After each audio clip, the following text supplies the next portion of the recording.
Sí, señor. Bueno, sí, los inicios. Antes de Sociedad, ustedes tenían un periódico, si no estoy mal, que se llamaba Chapinero. Al día de hoy aún lo tienen la página de Instagram, que es Radio Chapinero, con Carl Flores.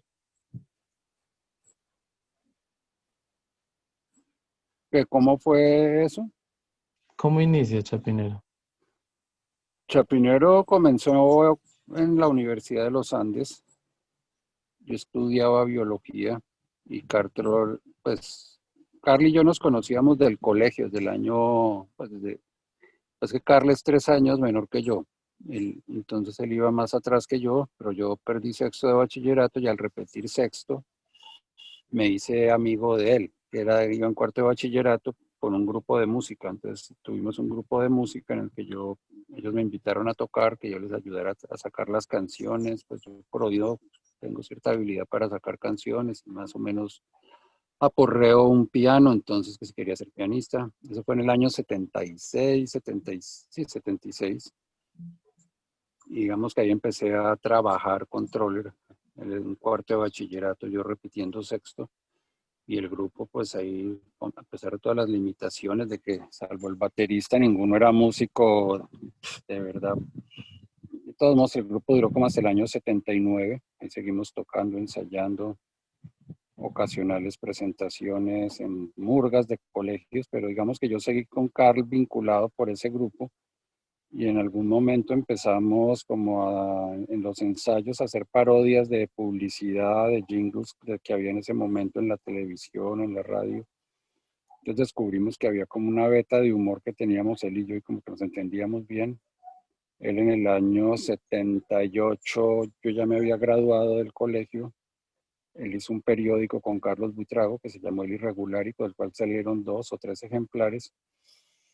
Y bueno, se acabó Heckel-Batz en el 79, pero Carl entró a la universidad en el 80, en ese primer semestre del 80, y alguna vez él y Carlos Buitrago, ambos estudiaban arquitectura, me dijeron que si, porque no hacíamos un periódico como El Irregulárico, y así fue como nació Chapinero. Nació en ese momento, como en mayo, no, en el mes de mayo del 80 nació la revista Chapinero. Estuvo como revista Chapinero hasta el 99 y luego pues mutó a la Orquesta Sinfónica de Chapinero, que es un proyecto de música que tenemos con Carl, que ya hemos hecho 5 discos, claro, como en 30 años, pero bueno, 5 discos. Y es que sirvió de base también para Radio Chapinero la parte musical. Y digamos que de esa sombrilla, llamémoslo así, Chapinero, uno podría citar algunos de los trabajos que hemos hecho con Carl posteriormente, como básicamente páginas de humor en periódicos, en El Espectador, en la revista Cromos, en Semana. El libro Se Mama, que es una idea de Jaime Garzón, pero que él nunca desarrolló, entonces terminamos haciéndolo solamente Carl y yo. Jaime nunca fue a las reuniones de trabajo.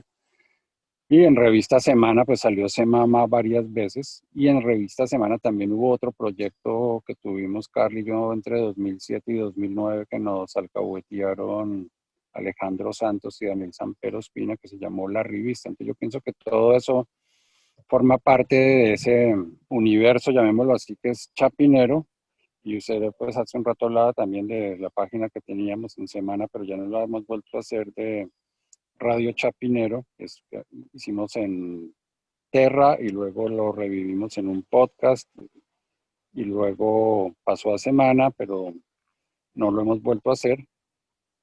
Pero digamos que sí, que el concepto Chapinero, Arias y Troller pues todavía sigue vigente, ¿no? Es decir, nació en el 80, pues ha tenido muchas facetas, épocas de bastantes años en que no hacemos nada, pero hemos reaparecido de una u otra forma con ese concepto de Chapinero, y de alguna manera Sociedad pues fue la continuación inesperada, pues porque Carly y yo no queríamos hacer un programa de televisión, sino que nos llamaron a hacer un programa de televisión. Entonces coincidió con que habíamos dicho, bueno, en los años 80 era un periódico, en los años 90 Chapinero entra a las nuevas tecnologías, ¿no? La idea era hacer un disco, un vinilo, Mm.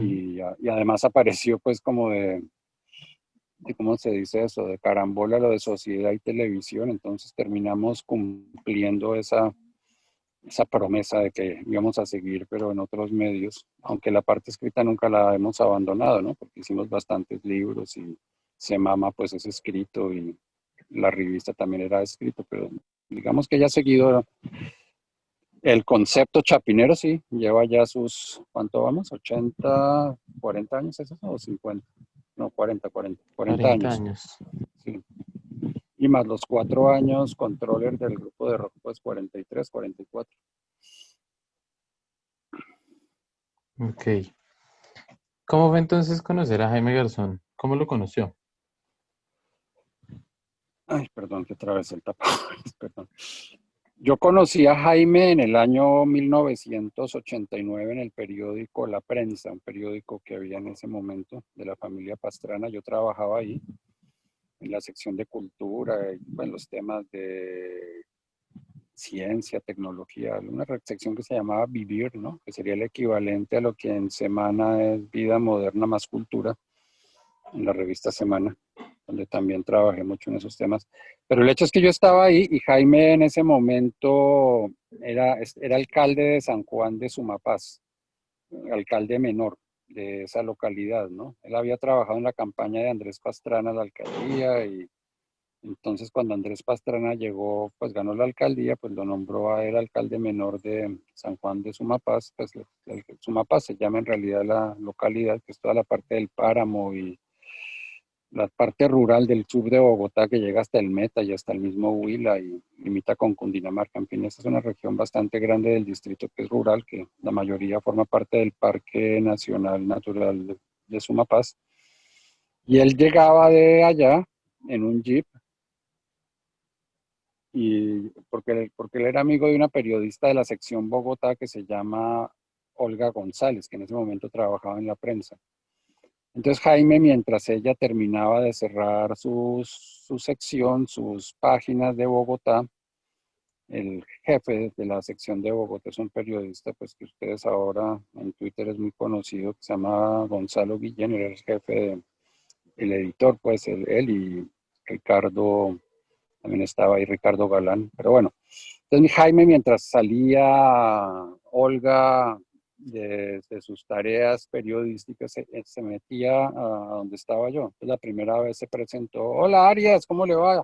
Yo no lo conocía. Yo soy el hermano de Alfredo Garzón, ¿se acuerda? El ilustrador. Y yo, ah, pues claro, Alfredo, muy amigo mío y además, pues, novio o exnovio de una compañera mía de la universidad. Yo conocía bastante a Alfredo, entonces ahí muy rápidamente con su histrionismo y su don de gente, pues Jaime muy rápidamente se volvió una persona muy pues ¿qué hubo Jaime? Ya la segunda vez era como si yo lo conociera toda la vida, por esa Ujú. facilidad que él tenía para hacerse querer y hacerse familiar a la gente. Y en ese momento empezábamos, le dio una vez como por imitar presidentes, voces de presidentes. Entonces yo dije, ve, este man es bueno porque imitar a Turbay y a Belisario es muy fácil, pero imitar a López Miquelsen y a Pastrana es muy difícil y él lo hace bien.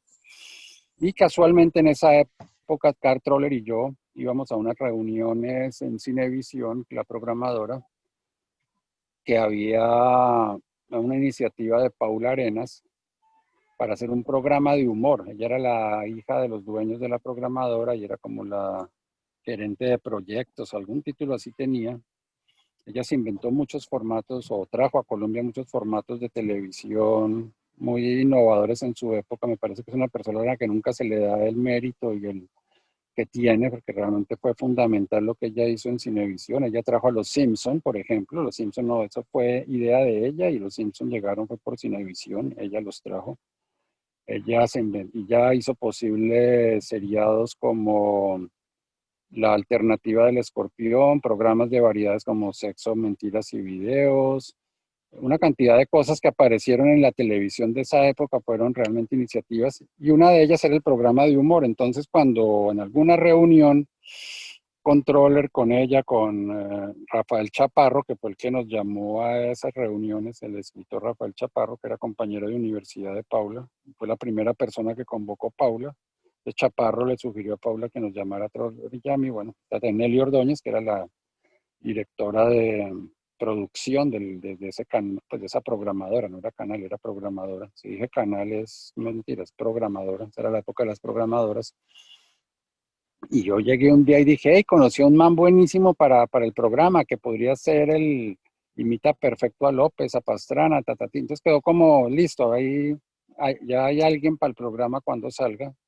El programa se demoró varios meses en salir al aire, pues en tomar forma, pero ya cuando la programadora decidió hacerlo, es decir, en esa época había una cosa que se llaman las licitaciones, ¿no? Entonces el Estado le otorgaba horarios a las distintas programadoras en concesión, entonces las programadoras participaban en una licitación y entonces pues el Ministerio de Comunicaciones decía, bueno, tal programadora tiene tal espacio para un programa de tal característica, telenovela, noticiero, opinión, lo que sea. Entonces, la idea era programar eso como para la licitación del 91, pero como en agosto del 90 decidieron sacar del aire un proyecto que ellos tenían de humor que se llamaba La de los Tintos, que no les estaba funcionando bien. Entonces Paula Arena nos dijo que si nos lanzábamos al agua a hacer el programa, pues nosotros dijimos, pues sí, de una. Entonces ahí fue cuando me dijeron, oiga, ¿y cómo era que se llamaba su amigo, el que usted decía? Entonces les di el dato. En ese momento Jaime ya había dejado de ser alcalde de San Juan de Sumapaz porque fue víctima de la persecución política de un politiquero pastranista que le hacía la vida imposible. Eso quedó muy bien retratado en la serie Garzón que sacó RCN. Ese man se llama Juan Hernández, ahí era un personaje con un nombre distinto, pero lo interpretó muy bien Nicolás Montero. Entonces Jaime había sido víctima de la persecución de ese tipo, que después terminó acusado por corrupción y una cantidad de vainas, pero bueno, es otra historia. Y listo, llamaron a Jaime, hicieron el casting, Jaime conocía a Elvia Lucía, entonces dijo que él tenía una pareja. El que armó de verdad el programa fue Francisco Ortiz. Nosotros teníamos como una idea de hacer muchas series, muchas notas de parodias y notas tomando imágenes de la televisión y textos paródicos para sacarle chiste a las notas, y Jaime Ortiz fue el que dijo, no, se necesita un programa donde haya un presentador, una presentadora para hacer 32 notas cada 8 días. Se necesitarían 4 unidades de grabación y, o sea, que sacan, es decir, aquí a duras penas hay una y la usan para 80 cosas, el noticiero y otras actividades de la programadora.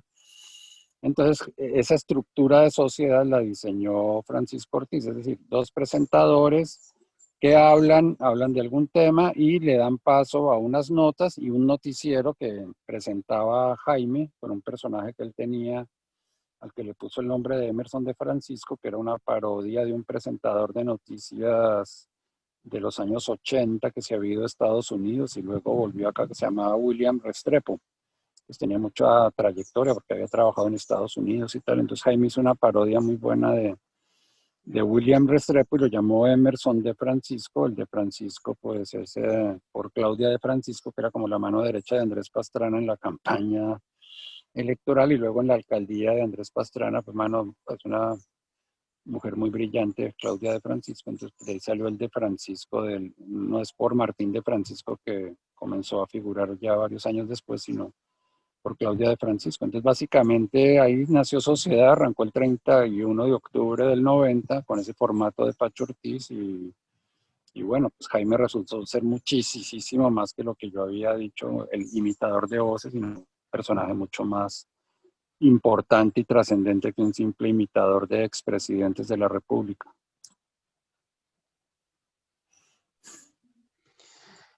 ¿Y cómo era el ambiente cuando, bueno, ahí llevaban un guión? Sociedad, no, Sociedad realmente nunca tuvo libreto. Sociedad era un programa, es decir, había como, Sociedad tenía como unos pilares básicos. Por un lado, la parte de Jaime y Pili, y por el otro, el trabajo de John James Orozco, que era el que buscaba notas y las encontraba, y se encontraba de pronto una imagen o hacía trucos para como poner en reversa un avión, cosas así. Trucos pues de tecnología del año 91. En esa época no había Photoshop, ni había Ultimate, ni no, en esa época hacer esto era otro cuento, ¿no? No había computadores ni nada que ayudaran a hacer edición y a cambiar sí, pues, lo que ahora sí se hace con una gran cantidad de recursos, en esa época no existían, pero John James se encargaba de esa parte.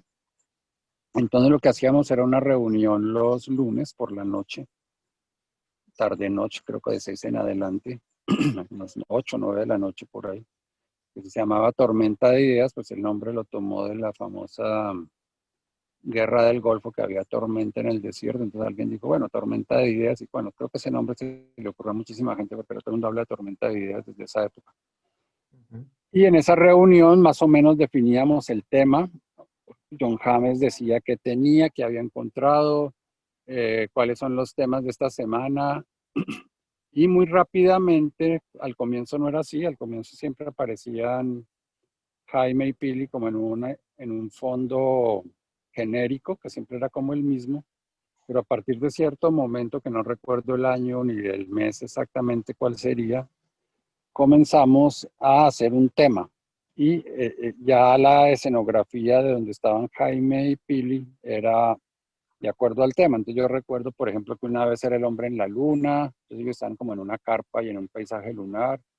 La siguiente vez podía ser una plaza de toros, estaban como en un burladero. Eran unas escenografías muy minimalistas, no era que fuera no, un elemento, un marco sin un cuadro, solo el marco colgado de la pared. Ah, es una galería de arte. Todo pasaba alrededor de ese marco, todo lo que ellos decían. Entonces, esa era una parte que teóricamente estaba planeada desde el lunes, pero obviamente daban para jugar mucho.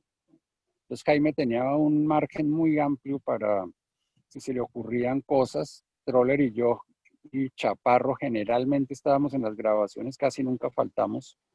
Y en cualquier momento algo fallaba porque no funcionaba bien el chiste o algo se le ocurría a Jaime en ese momento sobre la marcha. Entonces Carly y yo estábamos ahí como para apoyarlo. De pronto a Carlos, a mí o a Chaparro se le ocurría algo sobre la marcha. Entonces Pacho Ortiz decidía si se hacía o si no se hacía, y si decidía que sí se hacía, él nos decía, bueno, háganlo, pero que no se demore más de 5 segundos. Pero sí, había mucho juego y sobre todo no había libretos, había era como una escaleta, ideas, y Jaime sobre esas ideas hablaba, improvisaba. Y Pili también, Pili era muy buena para eso. A Pili también la han menospreciado mucho, pero realmente Pili tenía mucho sentido del humor, era muy repentista también. Ella también aportaba, pues ella no era Jaime Garzón, pero sí aportaba mucho y equilibraba muy bien a Jaime, y ella también tenía un gran sentido del humor, o tiene, mejor dicho, un gran sentido del humor y de la oportunidad. Entonces, era un programa hecho como, sí, como creación colectiva con la dirección de Francisco Ortiz. Y entonces, sí, pero ahí sí había mucho espacio para que Jaime improvisara, incluso hubo un par de veces en que arrancábamos a grabar con X escenografía y el tema no funcionaba. Entonces ahí mismo, el mismo viernes, no, esto no está funcionando, ¿qué se nos ocurre? Ah, más bien hagamos la plaza de mercado de Honda. Pues digo, estoy aquí en Honda, pues listo, vuelvan en 2 horas, y que ya está la escenografía de la plaza de mercado de Honda, y volvíamos a las 2 horas y casi que desde cero se hacía el programa, desde cero, es decir, y salía. Luego hubo una época en el año 92 que se vinculó Ramón Jimeno, que hacía entrevistas políticas. Muy chévere esa época de Ramón. Esa era una época en que desafortunadamente el programa salía al aire los sábados, entonces perdió muchos televidentes porque el sábado no es un buen día para este tipo de cosas. Y cuando volvió al lunes otra vez, seguimos así hasta que se acabó, decidimos acabar nosotros mismos el programa en el año 93. Entonces estuvo desde octubre del 90 hasta septiembre del 93. Perdón.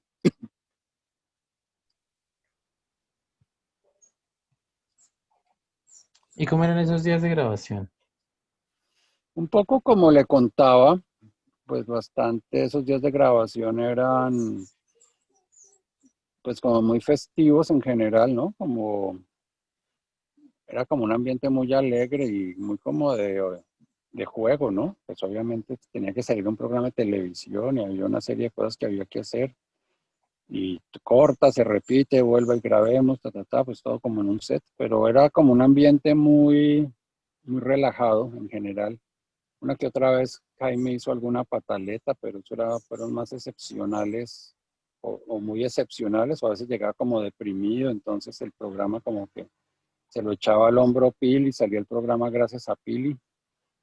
Pero por lo general era Jaime pues el que tenía ahí la batuta y muy entusiasta y muy divertido y le gustaba que todo lo que a él se le ocurría como compartirlo y se le ocurría algo. Entonces, Troller, sí le pareció buenísimo esto. Entonces, Carlos, claro, porque, pero también diga esto, otro y lo otro. Entonces, ahí había como un ping-pong de ideas que iban y venían, que a veces a Pacho Ortiz le tocaba parar un poco, ¿no? Porque a veces nos íbamos demasiado largo y Pacho era ahí como el que a veces frenaba la cosa, como que tenía en la cabeza el programa, entonces a veces lo considerábamos un poco dictatorial, pero era el director y realmente alguien tenía que tomar las decisiones y era él, pues, y las tomaba y en mi opinión, pues el resultado en general fue satisfactorio, pienso yo, ¿no? El programa. Y él realmente en ningún momento bloqueó a Jaime ni nada, sino simplemente más que lo encauzó, que es muy distinto, ¿no? Lo guió,